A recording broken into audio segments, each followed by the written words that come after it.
Muy buenos días. Un gusto poder volver a saludarles en un día hermoso que el Señor nos ha regalado, ¿cierto? Que nos permite estar en su casa. Saludo a todos quienes nos visitan, que el Señor les bendiga, que el Señor permita que puedan eh, ser llenos de su amor, de su gracia y de su presencia. Antes de poder comenzar con el sermón del día de hoy, que está, que está complicado hoy día, tocando temas que son complejos, particularmente en nuestros tiempos, tengo que entregar los saludos del consistorio de la iglesia de Huépil. El domingo pasado me correspondió ir a predicar allá, y también de los hermanos de Yungay. Me mandaron hartos saludos a la iglesia, así que entrego como corresponde los saludos de nuestros hermanos. Y también agradecidos y contentos de que entre el viernes y el sábado tuvimos la bendición y la oportunidad de tener nuestro primer ciclo de capacitación en la escuela para oficiales, aquí en la primera de Chillán, de manera presencial, donde aproximadamente tuvimos 60 personas de distintos lugares, incluso de distintos presbiterios. Había un hermano del presbiterio Quinta Región, un hermano del presbiterio Centro Sur también. Así que damos gracias al Señor por este tiempo que le está dando al presbiterio Sur de capacitar a sus oficiales y a los hermanos que en alguna medida eh, también quieren capacitarse para servir de una manera mejor, ¿ya? Esto es algo muy relevante también para cada iglesia local, porque el presbiterio, cuando tomó esta decisión de capacitar a los líderes, a los oficiales de la iglesia, tiene un objetivo, precisamente no solo instruir, sino que también que se eh, haga una comunión, una interacción entre las iglesias, ¿cierto? Que es lo que ayer se dio. Y también que cuando cada iglesia local tenga la oportunidad de elegir a sus líderes, consideren a aquellos hermanos que han participado de esta capacitación, porque es precisamente para ello, ¿ya? Que esta instrucción tiene la importancia de poder hacer ver que aquellos hermanos que a lo mejor no son hoy día oficiales, pero que en el futuro pudiesen ser, que se les también considere este tiempo, esta disposición para ello. Agradecer a todos los hermanos que trabajaron para este encuentro, para este momento, el grupo de alabanza, el grupo de comunicaciones, eh, la logística, la cocina, que tuvimos comida, pero hasta por si acaso el Señor multiplicó. Gracias a Dios por ello. Gracias a todos los hermanos que alojaron a más de algún hermano también. Gracias por llevar a sus casas a los hermanos, gracias por atenderlos. Hay algunos que estuvieron hasta como a las 3 de la mañana conversando. Eso es lo rico de esto, eso nos hace cuerpo, eso nos hace parte de integrarnos, conocernos. Hermanos que me comentaban, yo no conocía al hermano que llevé para la casa, pero tuvimos un tiempo rico de conversación, etcétera. Eso es lo que hace el cuerpo. Así que muchísimas gracias a todos los hermanos que alojaron a distintos oficiales y hermanos que vinieron a este encuentro. Que el Señor sea bendiciendo. Se fueron muy contentos los hermanos, muy agradecidos, y esperamos que cuando toquen Concepción seamos tan bien bendecidos y recibidos. Tenemos que dar las gracias también porque terminó el proceso de catecúmenos. Y gracias al Señor tenemos nuevos miembros, ¿ya? Y eso es una alegría para la iglesia, eso es una bendición para la iglesia, y prontamente tendremos la oportunidad de recibir nuevos miembros, bautizos, sacramentos, todo lo que el Señor permite para la iglesia, su edificación espiritual, prontamente lo tendremos. Así que gracias al Señor, felicitaciones a los hermanos que fueron parte de este proceso, y que recordarles que este no es el fin, que ahora es cuando empieza la cosa buena, ¿ya? Ahora es cuando empieza la cosa buena, porque ahora es cuando más el enemigo y nuestro pecado se ponen con más énfasis en nosotros para que no podamos cumplir la misión. Sin embargo, hermanos, no nos podemos abstraer de lo que está ocurriendo en el mundo, ¿no? Hace algún tiempo estábamos con el tema de Ucrania, Rusia, por la guerra que está ahí, pero ahora sabemos que nuevamente está el tema de la guerra entre Palestina e Israel, ¿no? Aquí no es para hacer una apología política ni apocalíptica respecto de, porque ya empiezan a ver que estos son los últimos tiempos, etcétera. Hermanos, eso no es así. Lo que tenemos que hacer, sí, es ponernos a orar para que el Señor termine esa guerra, ¿ya? Como la guerra de Ucrania y como un montón de otras guerras que no nos dicen y que no nos informan, ¿ya? Así que nos condolemos y varios poniendo banderas de Israel, otros poniendo banderas de Palestina. Hermano, eso no corresponde para nosotros. ¿Ah? Nosotros tenemos que orar para que la humanidad tenga paz, para que nosotros tengamos paz también, para que nuestro país tenga paz también, porque no estamos exentos, hermano. No estamos exentos, así como en cualquier momento ocurre que sabemos que se lanzaron tantos misiles, no sabemos que en cualquier momento puede ocurrir algo en nuestra región y en nuestro país. Que el Señor nos libre de aquellas cosas. Así que mantengamos la oración por todos estos conflictos que se están dando a nivel mundial. Bueno, a lo que vinimos, a compartir la palabra del Señor. Primera de Corintios capítulo 11. Ordenando la casa. Ordenando la casa. O podríamos decir, aplicando correctamente el principio regulador del culto. Ustedes saben como presbiterianos, los catecúmenos aquí, que los presbiterianos tenemos un principio regulador del culto. Y ese principio regulador del culto es... Chuta, estamos bien, ¿ah? Todos a catecúmenos de nuevo. El principio regulador del culto es la Escritura. La palabra del Señor, la Biblia, es la que regula, la que ordena nuestra vida. Y muchas veces creemos que el principio regulador del culto es solamente esto que nos juntamos el día domingo para adorar en comunidad.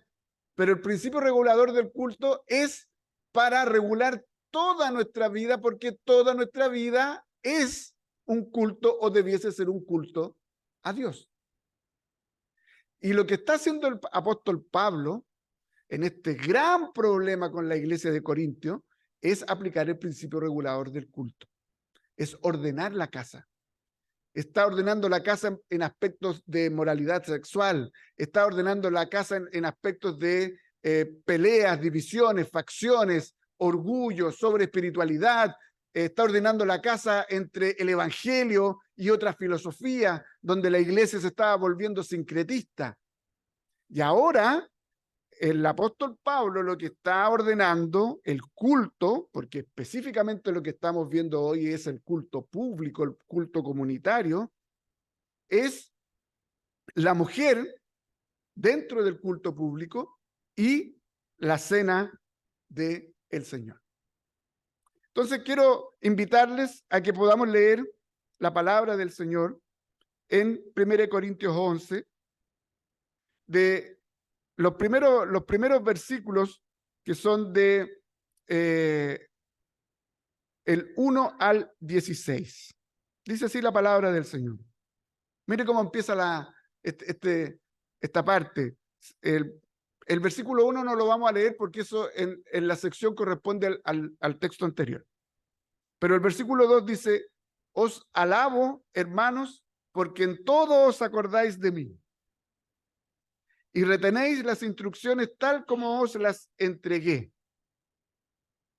Pero quiero, mire, primero, los alaba. Pero siempre el apóstol Pablo cuando dice un pero porque viene una advertencia, un reto, un castigo o un algo. Pero quiero que sepáis que Cristo es la cabeza del varón. Chuta. Hombres, quien gobierna sus vidas es Cristo. Y esta parte no les va a gustar. Y el varón es la cabeza de la mujer. Escuché pocos amén. Y Dios es la cabeza de Cristo. Todo varón que ora o profetiza con la cabeza cubierta afrenta su cabeza. Pero toda mujer que ora o profetiza con la cabeza descubierta afrenta su cabeza, porque lo mismo es que si se hubiese rapado. Esto es importante, raparse. Porque si la mujer no se cubre, que se corte también el cabello. ¿Para qué? Si no se va a cubrir, córtese el pelo. Y si le es vergonzoso a la mujer cortarse el cabello, raparse, entonces cúbrase. Porque el varón no debe cubrirse la cabeza, pues él es imagen y gloria de Dios, pero la mujer es gloria del varón. Porque el varón no procede de la mujer, sino la mujer procede del varón. Y tampoco el varón fue creado por causa de la mujer, sino la mujer por causa del varón. Por lo cual, la mujer debe tener señal de autoridad sobre su cabeza por causa de los ángeles. Pero en el Señor, ni el varón es sin la mujer, ni la mujer es sin el varón. Porque así como la mujer procede del varón, hablando de Adán y Eva, también el varón procede de la mujer. Nace, dice, de la mujer. Pero todo finalmente procede de Dios. Juzgad vosotros mismos. ¿Es propio que la mujer ore a Dios sin cubrirse la cabeza? La naturaleza misma no nos enseña, no os enseña, perdón, que el varón le es deshonroso dejarse crecer el cabello. ¿Hay alguno que tenga el pelo largo aquí? Hay alguno que dice, ya no tengo pelo. Por el contrario, a la mujer dejarse crecer el cabello le es honroso. ¿Hay alguna mujer que se haya cortado el pelo aquí? Mejor. Porque en lugar de velo le es dado el cabello. Con todo eso, si alguno quiere ser contencioso, nosotros no tenemos tal costumbre o manera de proceder, ni las iglesias de Dios. Señor, ten misericordia. Queridos hermanos, este sermón va a tener solo 2 puntos, pero lo que no quiere decir que no vaya a ser largo.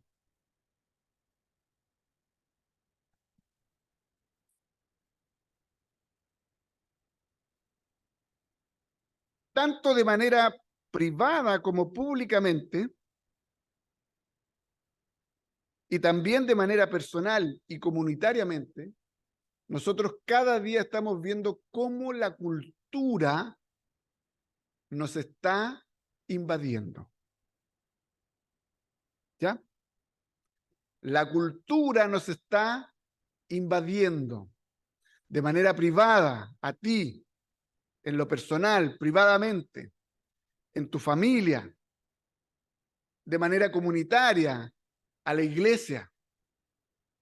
Constantemente estamos siendo bombardeados por distintas ideas. Este es un mundo de ideas. Todo esto que estamos hablando del principio regulador del culto tiene que ver con la idea de Dios, que Él establece su pueblo y que Él establece su manera de adorar. Pero el mundo nos dice que hay otros dioses. El mundo nos dice que hay otras formas de vivir fuera de Dios.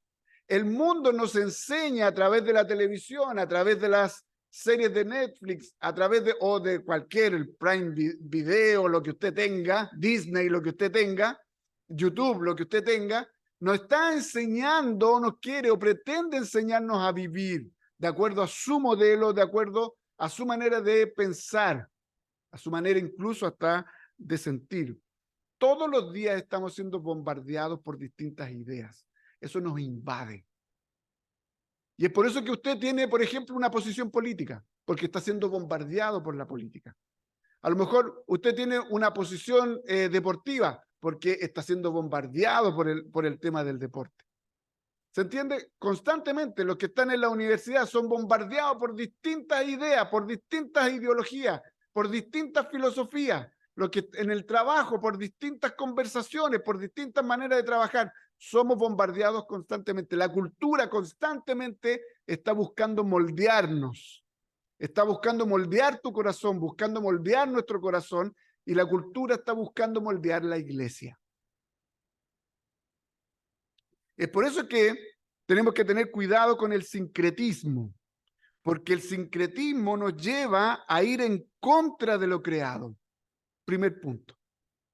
El sincretismo nos lleva a ir en contra de lo creado.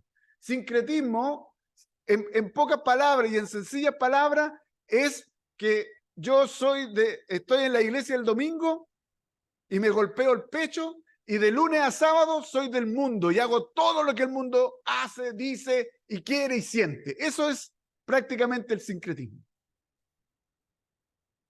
El sincretismo significa que, como veíamos en otros sermones, que en la mañana soy evangélico y en la tarde soy pagano. En la mañana soy protestante y en la tarde soy católico romano. En la mañana soy cristiano y en la tarde soy un total mundano. Eso es sincretismo. Y lo que el apóstol Pablo nos quiere decir es que esa filosofía sincretista de estar tomando de distintas fuentes, como lo hizo la Iglesia Católica Romana por muchos años.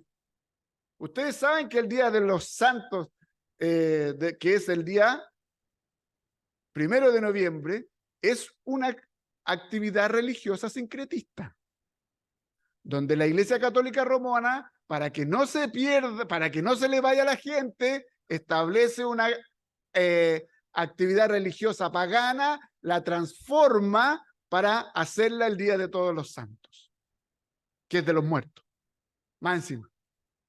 Y que la Biblia claramente habla de que no tenemos que tener ninguna relación, ni estar orando por los muertos, ni nada con ellos. Pero ahí establece una actividad religiosa sincretista. En la creación, hermanos, Dios estableció un orden perfecto, armonioso, bello. Y este orden era un orden de cómo tenía que funcionar el cosmos, de cómo las relaciones humanas se debían llevar y de cómo debemos cuidar la naturaleza, por ejemplo. Y por ende, de nuestra relación con Dios y de nuestra relación con nuestro prójimo. Él estableció un orden. Génesis capítulo 1, Génesis capítulo 2, estaba todo perfectamente ordenado. Mandamientos creacionales, fructificados, multiplicados, amarse, ayuda idónea, el complemento entre el uno y el otro, todo perfectamente ordenado, armonizado. El orden creacional que establece Dios en los principios, en el origen de la creación.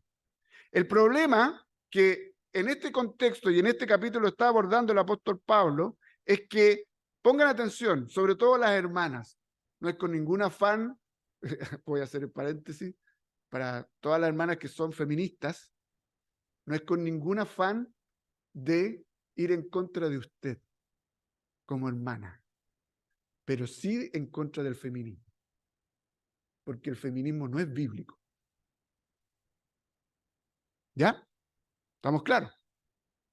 Pero también cuando hablemos en contra de los hombres, no es contra los hombres, es contra el machismo. ¿Se entiende?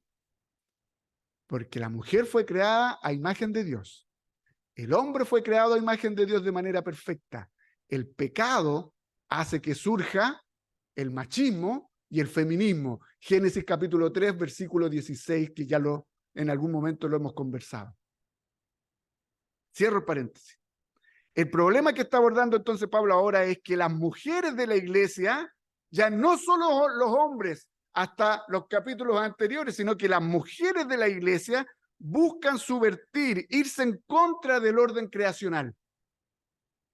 O sea, del orden de la sumisión, de la sujeción ante Dios, en primer lugar, y ante el hombre, básicamente su esposo, y de esta manera en contra del Señor.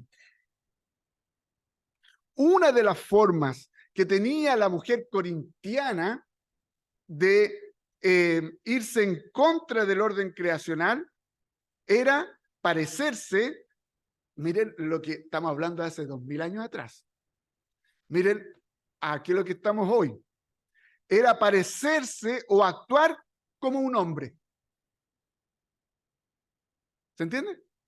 La mujer corintiana, no la mujer de la iglesia, porque la mujer de la iglesia estaba tratando de entrar eso dentro de la iglesia. La mujer corintiana, una de las cosas paganas, una de las cosas que quería hacer para subvertir, para ser rebelde, era querer ser un hombre o querer ser como un hombre. Y para poder querer ser como un hombre o tratada como un hombre, se vestía o hacía cosas que eran propias del hombre en esa cultura. Vamos avanzando en la idea, ¿no? Lo que estaban haciendo las hermanas de la iglesia de Corinto es decir, oye, mira qué encachado. Podríamos aplicar esa misma filosofía, esa misma ética corintiana pagana dentro de la iglesia. Si ahora somos todos iguales, hombre y mujer somos iguales, el empoderamiento. Y resulta que eso es prácticamente algo pagano, algo idólatra. Y una de las formas de parecerse o actuar como el hombre tenía que ver con la vestimenta. Tanto en la cultura judía como en la cultura griega, habían distinciones que permitían reconocer a alguien como hombre o como mujer. Cada cultura, aunque usted no lo crea, cada cultura, sacando la griega, sacando la greco-romana, tiene una forma de distinguir entre hombre y mujer a través de su vestimenta. ¿Ya? Y ahí no estamos hablando de machismo y feminismo porque esas ideologías salieron hace 100 años atrás, 100 y tantos años atrás. Cada cultura tiene una forma de distinguir quién es varón y quién es mujer. ¿Ya? Nuestra cultura occidental, por ejemplo, hasta hace algunos años atrás, distinguía un varón de una mujer a través de un color, ¿cierto? Mujer, rosado, varón, celeste. Pero después nosotros nos vamos dando cuenta que los colores los creó Dios, ¿cierto? Y que Dios no ha establecido un color para establecer un género. Y por eso que después los hombres empezaron a colocarse, por ejemplo, camisas rosadas, porque antes no era de colocarse camisas rosadas el varón, o una chaquetita de color rosado, porque antes no era de tener eso, porque la cultura determinaba aquello, ¿cierto? Nosotros vamos viendo que el Señor nos permite a la luz del Evangelio ir redimiendo algunas cosas. Los colores fueron creados por Dios y nos podemos vestir de los colores que queramos. El problema es que en cada cultura tiene una forma de distinguir el uno del otro. ¿Ya? Entonces, cuando la iglesia va asumiendo la cultura de afuera, también nos trae problemas. También trae problemas. Entonces, una forma de parecerse era con la vestimenta. Por ejemplo, en la cultura judía, ¿qué es lo que pasaba? Para distinguir a una persona, sobre todo a una mujer rapada de cabeza, era alguien que había sido encontrada en adulterio o en fornicación. No sé si ustedes se recuerdan hace algún tiempo atrás que a los ladrones se los marcaba rapándolos al que cometía algún tipo de delito. Y en la sociedad se distinguía. ese que iba rapado, no a decir pelado, el que iba rapado, lo más probable es que haya sido un delincuente. ¿Ya? También en el tema carcelario, algunos que tienen una marca acá, en una parte de la cara, también se le podía distinguir rápidamente de que había sido parte de la cárcel. ¿Cierto? Hace algunos años atrás, que alguien tuviese un tatuaje era considerado también posiblemente un delincuente o alguien que era un contra, un revolucionario, era un anarquista, por eso se tatuaba. Hoy esas cosas ya no son parte de nuestra realidad. Muchos se rapan, ¿cierto? Muchos se tatúan y no los consideramos delincuentes. Hay personajes que tienen una marca aquí, pero fue por algún accidente y no lo podríamos decir, este estuvo en la cárcel. ¿Cierto? Vamos cambiando. Va renovando nuestra visión y nuestra forma de relacionarnos y de conocernos y de poder reconocernos dentro de. Por ejemplo, en la cultura greco-romana, una mujer con el pelo suelto y bien pintada, ¿hay alguien que esté con el pelo suelto aquí? Y bien pintada, era considerada una prostituta. ¿Se entiende? Pelo suelto, pintada, era una prostituta. ¿Por qué? Las que no eran así tenían el pelo tomado y no se pintaban, tenían su rostro más bien lavado. ¿Ya? Entonces, ¿cómo se reconocían las prostitutas espirituales? Eran porque andaban con el pelo suelto. Por ahí hay una canción, ¿cierto? Andar con el pelo suelto y bien pintada. Hoy podríamos decir eso, de que alguna hermana que ande con el pelo suelto y que se pinte sea una prostituta. Sería extraño, ¿no? Sería muy extraño. Entonces, la cultura va cambiando, las formas de identificarnos van cambiando, pero la forma de que como Dios nos ha establecido identificarnos no ha cambiado. Eso es lo que viene aquí.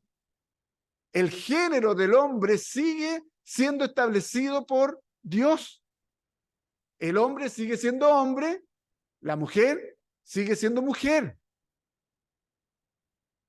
Y hay culturas, por ejemplo, la cultura judía, que el hombre se identificaba como tal teniendo el pelo corto y barba, una barba frondosa. Los judíos con esos cachitos aquí a los lados, ¿no? Pero ¿hubo alguien que tuvo el pelo largo? ¿Quién? Sansón, Jesús, y podríamos decir que Sansón y Jesús eran raros, eran homosexuales. No. ¿Por qué? Porque la cultura nos dice que estos personajes, tanto Sansón como Jesús, hicieron un voto, tenían un voto, ¿no? Y que esos era llevar el pelo largo. Y Sansón, ¿a dónde tenía su poder? En el pelo. ¿Qué pasó? Cuando se lo cortaron, cuando cortaron el pelo, ¿qué pasó? Perdió su poder. ¿Se entiende? Vamos viendo cómo en las culturas se van dando estas cosas. Pero había mujeres también que se cortaban el pelo para reclamar, miren, igualdad ante los hombres. Es una forma de rebeldía, es una forma de decir, queremos ser iguales a los hombres. Y que se sentían hombres, además, no solamente iguales, sino que se sentían hombres y que no estaban dispuestas a someterse a ningún macho. Toda coincidencia con la realidad es producto meramente del pecado que mora en el hombre por los siglos de los siglos. Hoy estamos en las mismas. Hermanas, no anhelen ser igual que los hombres. Hermana querida, no quiera ser igual que el hombre. Dios te creó de manera única. Dios te creó de manera perfecta. Dios te creó de manera maravillosa. no tienes que anhelar querer ser como hombre. Varón, Dios te creó como hombre. No anheles ser una mujer, porque Dios te creó de esa manera, te creó de manera perfecta, maravillosa, aún caídos que estamos, pero Dios nos creó de esa manera. Queridas hermanas, ¿por qué la mujer quiere ser como el hombre? ¿Y por qué se quiere copiar? ¿Y por qué quieren vivir lo malo del hombre? Se toman incluso hasta de nuestras características malas como hombre. Ahora hay que tomar, las mujeres antes no, se suponía que no tomaban, ahora toman más que los hombres. Y toman, y toman, y toman, porque tienen que ser más que el hombre. ¿Es algo bueno el alcohol? Bueno es rico. Pero el curarse no es bueno. El alcoholismo no es bueno. La mujer no está llamada a copiar las cosas malas del hombre o a querer ser como el hombre en estas cosas. Si el hombre era violento, ¿la mujer tiene que ser violenta para ser igual al hombre? ¿O tiene que ser aún más violenta que el hombre? Si me levantaste la voz, yo te pego un combo, porque así te gano. Y si me pegaste un combo, yo te pego con un mazo, porque así te gano, porque yo tengo que ser más que tú. No hay que copiar las cosas malas del hombre. No tienen que ser igual al hombre.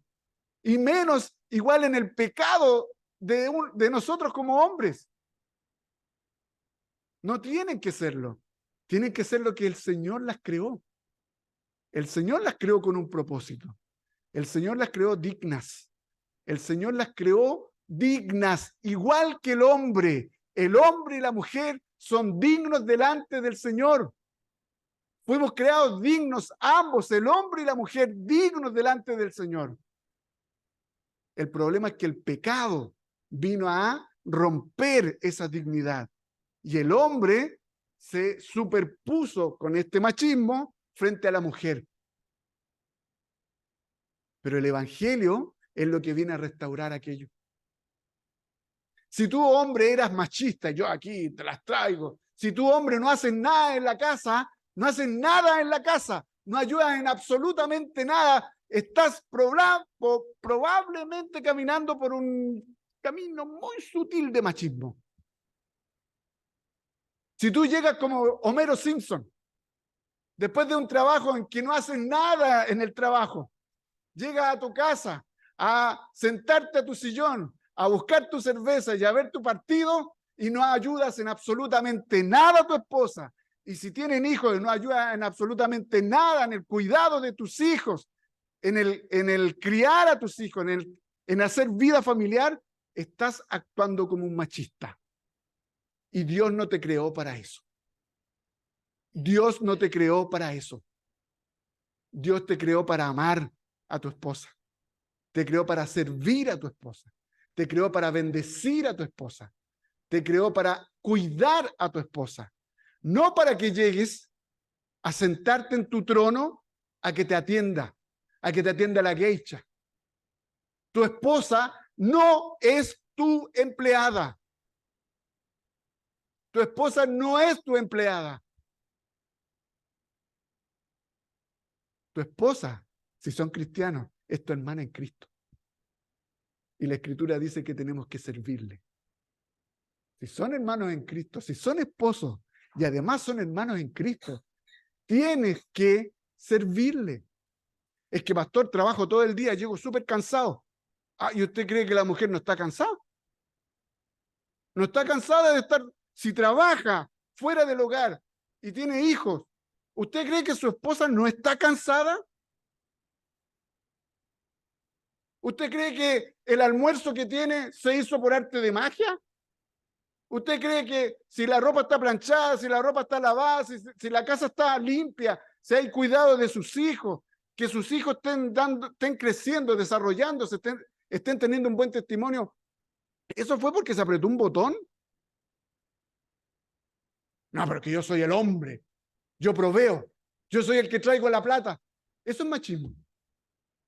Eso es machismo. Atiéndeme. Ya pues. Oye, pero es que hoy día estuve enferma. ¿Qué me importa a mí que esté enferma? Yo vengo llegando al trabajo, tiene que estar todo hecho. Hermano, hermana, ¿para qué quieren copiar eso de nosotros? No lo copien. Sean dignas, porque Cristo las ha creado dignas y las ha redimido para ser dignas delante del Señor.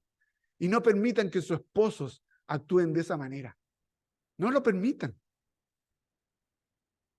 Exhórtenlos a través de la palabra del Señor. Exhórtenlo a través de la palabra del Señor. Corríjanlo a través de la palabra del Señor. Repréndanlo a través de la palabra del Señor. Y si no hay algo, ¿saben lo que tiene que hacer? Entrégueselo en las manos del Señor. Porque el Señor va a hacer. El Señor va a cambiar ese corazón. El Señor va a cambiar ese corazón duro, machista. Pero no busque ser igual que el hombre. No busque ser igual que el hombre. Hermanos, nótese que lo que está hablando el apóstol Pablo es el culto público. Dice que la mujer oraba y profetizaba. Es un golpe a la cátedra, ¿no? Oraba y profetizaba, pero estaba orando y profetizando en un principio regulador del culto bajo autoridad. Lo que estaba haciendo la mujer corintiana, que estaba trayendo los principios de afuera de empoderamiento feminista, es que ella quería orar por sobre el hombre, por sobre el esposo, y que ella quería predicar y que ella quería enseñar por sobre el hombre y por sobre el esposo. Eso es ir en contra del orden creacional. Por eso el apóstol Pablo le dice que eso no puede ser, porque Dios nos dio roles y al hombre le dio el rol de ¿qué? De cabeza del hogar. Eso no significa tirano del hogar. Significa que se hace cargo de su esposa, de sus hijos, de no solo proveerle, sino que también de cuidarle, de amarle y de bendecirle. Varones, ustedes tienen que cuidar a sus hijos. Tienen que cuidar a sus hijos. Tienen que estar con sus hijos. Tienen que orar con sus hijos. Tienen que leer la palabra con ya sus hijos. Ese es su deber. Pero particularmente, hermano, usted tiene que cuidar a su esposa. Tiene que amar a su esposa. Tiene que orar con su esposa. Tiene que leer la palabra con su esposa. Usted tiene que estudiar la palabra del Señor para que usted en bendición pueda tener estos tiempos de devocional o estos tiempos de discipulado mutuo para que usted le enseñe la escritura a su esposa, para que así su esposa también enseñe la escritura a sus hijos. Es su responsabilidad, es nuestra responsabilidad como hombres. Pero ¿sabe lo que ocurre? Es que somos tan pusilánimes, es que dejamos todo que la mujer lo haga. Todo que la mujer lo haga. La mujer se tiene que encargar prácticamente de todo, porque yo trabajo. Hermanos, ser cabeza del hogar es una tremenda responsabilidad. Ser cabeza del hogar es ser como Cristo. Ser cabeza del hogar es sacrificarse como Cristo en tu matrimonio, en tu familia. No es golpear la mesa. ¿En qué momento Cristo golpeó la mesa? Nunca. Más de alguno podrá decir, no, pero cuando entró al templo le dio latigazos, pero eso está hablando de paganos, de cómo los judíos se habían puesto paganos respecto de la utilización del templo. Pero el Señor Jesucristo nunca levantó la mano. El Señor Jesucristo nunca maltrató a una mujer. El Señor Jesucristo, incluso cuando le trajeron a la mujer adúltera, no la condenó.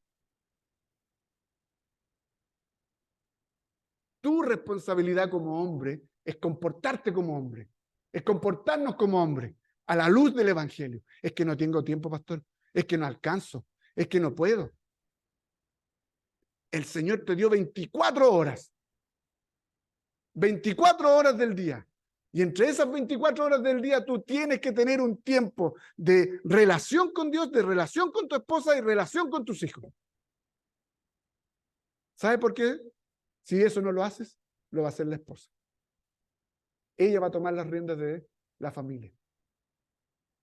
Y no hay nada más triste y más humillante que sea la esposa la que te traiga a la iglesia. No hay nada más triste y humillante que sea la esposa la que te diga, amor, ¿oremos? Amor, ¿vamos a leer la Biblia hoy? No, que está el partido de no sé qué. No, que juega Chile. Hermano, entre Chile y su esposa, perdóneme, la selección no le va a salvar una rotura de matrimonio. Por más que hayamos ganado la Copa Centenario.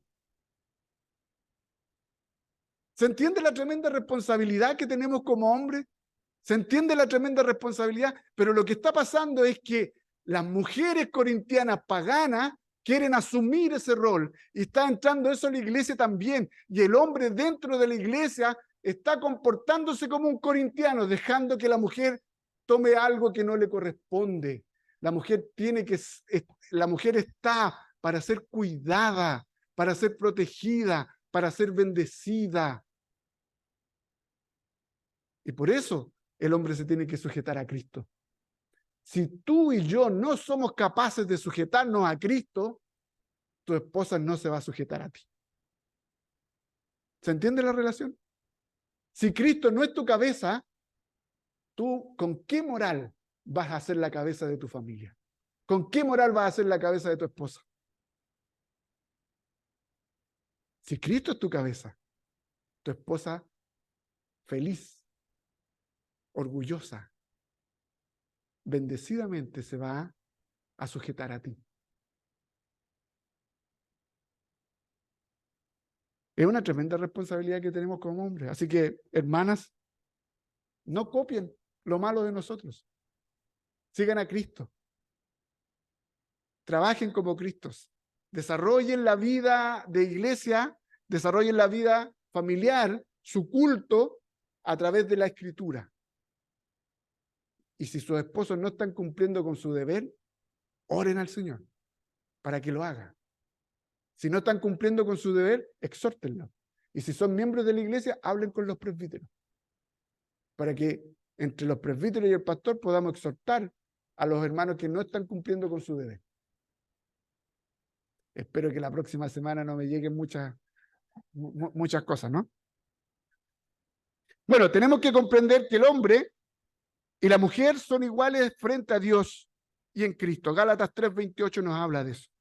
Pero se nos ha asignado papeles diferentes. La responsabilidad del esposo está principalmente en ser cabeza del hogar y la esposa en cumplir este papel de ayuda idónea. El hombre no puede ser cabeza del hogar si la mujer no es su complemento. No busquemos cambiar eso, porque la cultura nos está imponiendo que eso hay que cambiarlo. Y en segundo lugar, la otra parte del culto que hay que ordenar es la cena del Señor. La cena del Señor nos debe llevar a la humillación, porque el Señor se humilló. La expresión de la cena que hoy día vamos a participar es la humillación del Señor. En los versículos 17 al 34, que ustedes después lo pueden leer en su casa tranquilamente, ahora el apóstol pasa a otro tema, pero refiriéndose al culto público también.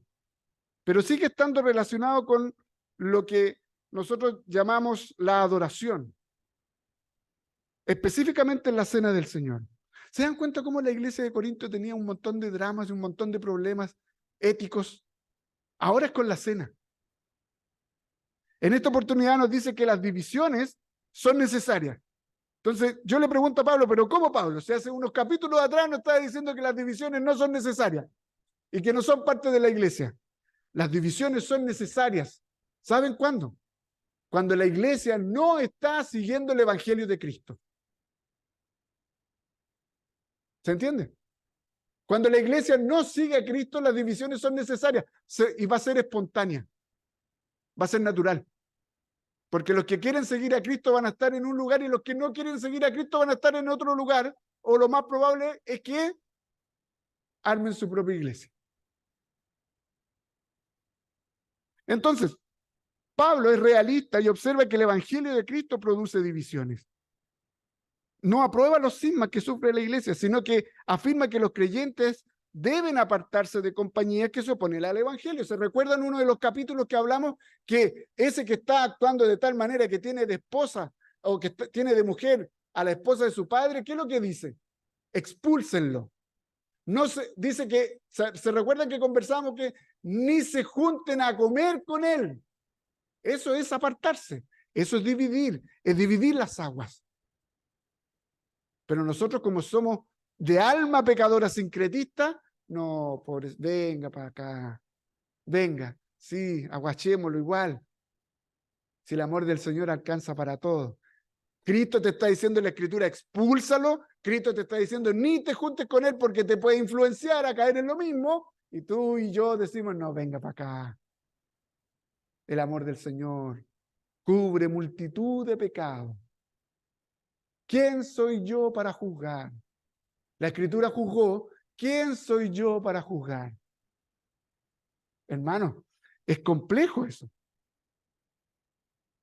Si bien es cierto que la unidad que promueve el apóstol Pablo y que promueve el evangelio es espiritual, pero lo que nos corresponde a nosotros es trabajarla. Pero esta unidad que es espiritual y que proviene de Dios y que nos corresponde trabajarla tiene como base tres cosas: la sinceridad, la honestidad y la verdad. Si en la iglesia no hay sinceridad, si en la iglesia no hay honestidad y si en la iglesia no se guía por la verdad, lo más probable es que no va a haber unidad. Y cuando la iglesia busca la sinceridad, busca la honestidad, busca la verdad, lo más probable es que también va a haber división o cisma porque hay otros que no van a querer, por ejemplo, la verdad. El problema que se estaba dando en torno a la cena, hermano, era que los corintianos no estaban actuando de manera correcta, no estaban actuando de manera honesta, sincera y de acuerdo a la verdad del evangelio, con el principio del amor al prójimo. Ama a Dios y ama a tu prójimo como a ti mismo. Sabemos por varios relatos en el Nuevo Testamento que la iglesia se reunía en casas y que la práctica de compartir alimentos o la mesa fue una marca de la iglesia. Hechos 20 lo podemos ver, por ejemplo. En estas reuniones los creyentes se demostraban unos a otros el amor en Cristo, en palabra y en obra. Sus asados, sus completos, sus pizzas, momentos de comunión, una rica once, un rico desayuno, tenían como práctica aquello. Maravillosa marca de la iglesia. Pero no obstante, rápidamente se hizo común, ¿qué cosa? La discriminación dentro de la iglesia. Los ricos se juntaban con los ricos y los pobres no se alcanzaban a juntar con nadie. Cuando entra eso a la iglesia, que es una cuestión corintiana, de que yo me junto con los de mi nivel, cuando eso entra a la iglesia se rompe. La iglesia se divide. Hermanos, aquí dentro de la iglesia no hay clases sociales. Dentro de la comunidad de Cristo no hay lucha de clases. Por eso que dentro de la iglesia no debiese existir la idea de la conversación incluso entre izquierda y derecha, porque no tenemos lucha de clases. Porque en Cristo hemos sido dignificados. Porque en Cristo somos un solo cuerpo. Porque en Cristo el rico y el pobre se necesitan. Porque en Cristo el rico y el pobre se ayudan, se pertenecen el uno al otro. Porque en Cristo el que tiene un título al neófito o al que no conoce absolutamente nada de leer o escribir, en la iglesia son uno solo.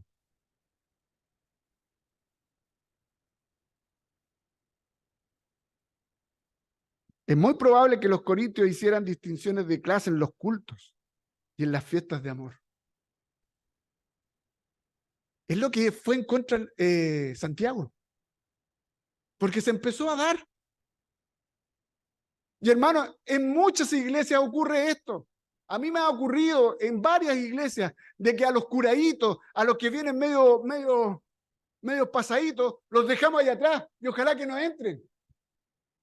Pero el que viene encorbatado, el que se baja de un auto bueno y que viene con un buen anillo, ¿a dónde los colocamos? Lo más adelantito, ¿no? Eso es lo que dice Santiago. Cuidado con ellos. Cuidado con ellos. Eso es discriminación. Y nosotros no estamos para discriminar. El que entra por esa puerta es tu hermano en Cristo. Es mi hermano en Cristo. El que entra por esa puerta, no importa si tiene auto o no, no importa si tiene casa o no, no importa si tiene millones o no, no importa si tiene un título o no sabe leer, es tu hermano en Cristo, es mi hermano en Cristo y tengo que amarlo, cuidarlo y bendecirlo como yo quisiera que a mí me trataran.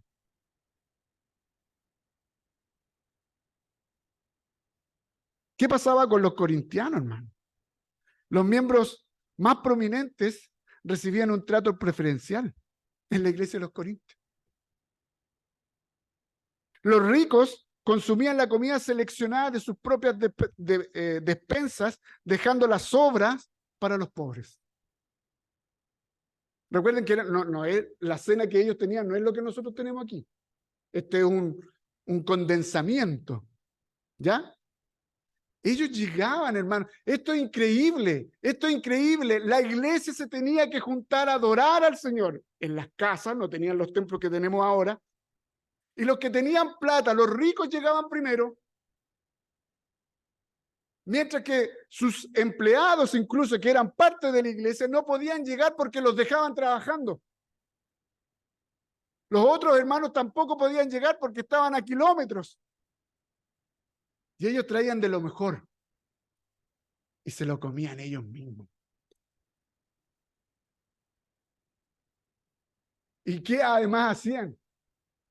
No solamente se lo comían todo, sino que se lo tomaban todo. Y se producía básicamente una bacanal de comida. Quedaban, disculpando la expresión, con el ombligo para afuera y quedaban borrachos. Borrachos. Y cuando lograban llegar los hermanos que eran de kilómetros o que habían ya terminado su jornada laboral, ya no había nada que darle. Y si había algo, eran las sobras, porque los ricos ya se lo habían comido todo. Eso es dividir la iglesia. Lo que Pablo está haciendo, hey, ordenémonos. Por eso que dice al final de este mismo texto, lo que nosotros decimos siempre en la cena, espérense los unos a los otros. Tiene mucha hambre, coma en su casa. No, que voy a ir a comer. Usted dirá ahora, un pastor con ese pedacito de pan, con esa copita, no me alcanza para satisfacer mis necesidades alimenticias, ¿no? Entonces, coma en su casa. Pues. Venga bien tomado de desayuno, porque esto no le va a servir para alimentarse, porque esto es un alimento espiritual. Pero eso es lo que estaba ocurriendo en Corinto. Y por eso la necesidad de ordenar la casa, de ordenar la iglesia, porque no podía seguir ocurriendo estas cosas. No tenían la paciencia de esperar a que llegaran todos los demás, sino que empezaban y comían, y antes que llegasen ya no había nada, estaban curados, estaban incluso algunos con problemas de enfermedad, algunos tenían problemas de salud, incluso algunos llegaron a morir por participar mal de la cena, porque el juicio del Señor caía sobre ellos. Santiago 1:9 dice: el hermano que es de humilde condición, gloríese en su exaltación. ¿Y quién es la exaltación del cristiano? Cristo.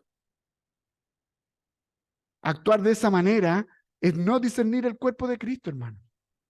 Es despreciar la comunión. Y si despreciamos la comunión con el hermano, estamos despreciando ¿qué? La comunión con Dios. Finalmente. Por eso, gracias a Dios que a alguien se le ocurrió unos pancitos cortaditos, casi del mismo molde, unas copitas, que gracias a Dios son una copita para cada uno, porque si no, en otros lugares es un copón donde todos tenemos que tomar y el último, chuta, ¿qué cosa tomará, no? Gracias a Dios que tenemos esas copitas. Y las copitas no son para llevárselas, ¿ah? No son de regalo, no son un chiche. Hay que devolver las copitas a la bandejita. No son un souvenir, por favor. Actuar de esa manera entonces no es discernir el cuerpo de Cristo e ir en contra de la comunión. Los creyentes, queridos hermanos, usted y yo debemos entender que es Dios quien nos invita a la mesa. Es Dios quien nos invita a participar en su mesa. Tú no eres digno de participar en la mesa. Yo no soy digno de participar en la mesa. Es Dios que nos invita a participar de la mesa. Y si es Dios que nos está invitando, ¿por qué yo tengo que comer antes? Somos solo un cuerpo. Y nos tenemos que esperar para que comamos todos juntos. Y comamos todos juntos el mismo cuerpo. Y bebamos todos juntos la misma copa. Es el Señor el que nos ha invitado. La mesa, hermanos, no es del pastor. La mesa no es de los presbíteros. La mesa es del Señor. Y que el participar de ella es un privilegio absolutamente inmerecido, pasando a tener una comunión especial con el Señor y con la iglesia. Cuando tú participas de la cena del Señor, estamos teniendo una comunión espiritual especial con el Señor y una comunión especial entre nosotros, aunque no tengamos mayor interacción. Por ello, hermano, dice el apóstol Pablo, es pecado participar de la cena indignamente. Es pecado el rechazar participar de la cena también. La cena es un sacramento del cual todo verdadero creyente debe participar, independiente de las circunstancias. Ustedes saben que Juan Calvino mandaba a buscar con guardias a los hermanos que no venían a participar de la cena, con carabinas. ¿Está Alejandro Lara Núñez? Sí, aquí está. Al culto. A participar de la cena. No, que no quiero ir. Entonces se va detenido. ¿Sabe qué? Es un privilegio participar de la cena. Pero también es un deber. También es un deber participar de la cena. No es solo un privilegio. También es un deber participar de la cena. Tiene esa capacidad de ser un derecho, de ser un privilegio, ahí a los catecúmenos como miembros, pero también es un deber. Es una responsabilidad de cada uno de nosotros. Y es un deber prepararnos para la cena del Señor. Es un deber prepararnos para la cena del Señor. Por eso nos dice que no podemos comer indignamente. Ninguno de nosotros es digno. Pero indignamente es no comer, no tomando el significado que ello trae, que el sacramento significa. Es comerlo y participar como un rito más. Hermano, si no te constriñe el participar de la cena del Señor, si no te lleva al arrepentimiento, si no te conmueve, si no te lleva incluso hasta derramar lágrimas por el sacrificio de Cristo, es porque estás comiendo indignamente. Si no te alegra participar de la cena del Señor, porque eso representa que el Señor Jesucristo va a regresar y vamos a participar con Él eternamente, es porque estás comiendo indignamente, no estás entendiendo el sacrificio de Cristo. Por eso es que hay que prepararse. ¿Cómo te preparas? ¿Cómo me preparo? Viniendo en primer lugar a tener comunión con tus hermanos, arrepintiéndonos delante del Señor, pidiéndole perdón al Señor. Y por eso que dice, examínese. Esto es una idea de médico. Busque dentro de usted qué hay de pecaminoso que sea necesario colocar delante de los pies de Cristo para que Él los tome y los eche al fondo del mar y no se acuerde más de ello y tú puedas participar libremente de la cena. Nosotros muchas veces nos venimos preparados.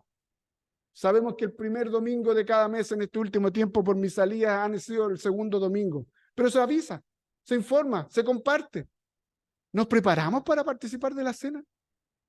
¿Se prepara usted para participar de la cena? ¿Ora al Señor? ¿Está alegre por participar de la cena? Debiésemos tener esa actitud, esa disposición.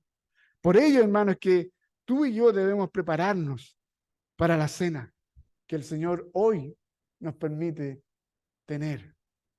Ordenemos la casa. Ordena tu casa. Ordenemos la casa del Señor. Ordena tu vida a la luz de la Escritura. Ordenemos la vida de la iglesia a la luz de la Escritura. No hay ninguno mayor que el otro. No hay ninguno mejor que el otro. Somos todos iguales y dignos delante del Señor. La sangre de Cristo tiene el mismo valor para cada uno de nosotros. No hay un poco más de sangre para algunos y un poco menos de sangre para otros. Es la misma sangre de Cristo que nos salvó a todos. Así que participemos ahora de la cena con ese concepto de que somos un cuerpo, que nos pertenecemos los unos a los otros y que tenemos que recordar de que podemos participar de ese privilegio, de ese deber, porque Cristo es el que nos invitó a participar de ello. No porque tú y yo hayamos hecho algo para participar de esa mesa. Amén.